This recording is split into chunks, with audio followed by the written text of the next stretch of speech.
on a une mission d'intérêt général, on est agréé, on a un agrément de l'État.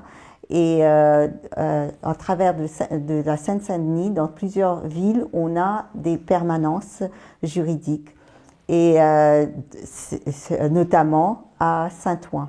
Et à Saint-Ouen, au point d'accès au droit, on a une permanence spécifique femmes victimes de violences conjugales.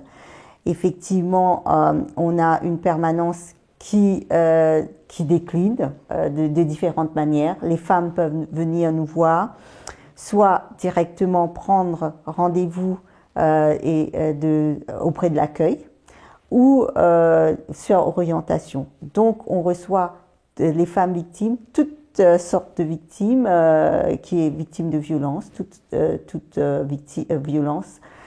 Et c'est vrai que sur cette permanence, on a plus de femmes victimes de violences conjugales. C'est à nous de faire une écoute active, de l'accueillir, de le mettre à l'aise afin qu'elle nous livre un petit peu, qu'elle se dévoile, pour qu'on puisse voir un peu après quelles sont ses problématiques. Une femme victime de violence a des problèmes de plusieurs ordres. Elle a des problèmes juridiques, elle a des problèmes sociaux, elle est submergée par des problèmes. Donc nous accueillons, nous faisons un accompagnement juridique, mais pour que cette femme puisse être aidée de façon pérenne et de voir un peu dans sa globalité comment on peut la prendre en charge, on doit l'orienter vers d'autres partenaires. Nous l'accompagnons vers une autonomie juridique, mais aussi vers une autonomie professionnelle, une insertion professionnelle. Et pour ce faire, nous avons un volet d'accompagnement vers l'emploi. Dans ce cadre-là, on l'oriente, ces femmes, les femmes qui en ont besoin, vers notre conseillère emploi pour une prise en charge, pour voir un peu comment on peut l'accompagner vers cette autonomie emploi. La période de confinement a mis en évidence la violence, les violences que les femmes subissaient. C'est-à-dire que la violence avant, c'est beaucoup que la violence conjugale reste dans les sphères privées.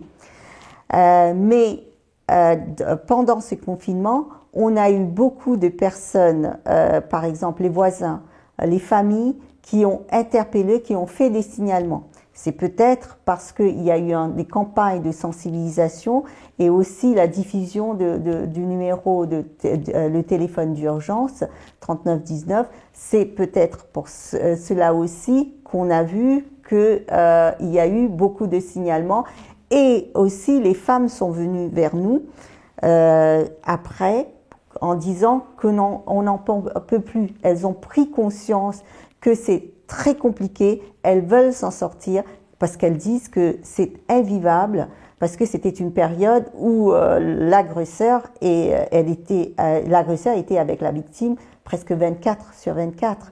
Donc c'était très compliqué, et elles ont pris conscience que c'était une vie invivable, elles n'en pouvaient plus, et c'est ce qu'elles nous racontaient, on n'en peut plus, il faut que je m'en sorte. Et pour ce faire, il y a plusieurs étapes, et puis c'est pas évident.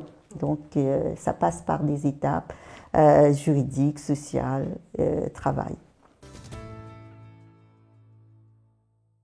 Une femme qui est confrontée à des situations de violence, elle vient à l'accueil du PAD, et elle peut venir en toute quiétude, c'est anonyme, c'est gratuit et anonyme, elle peut venir vers nous, comme ça on va voir ensemble quelle solution elle peut trouver dans sa situation.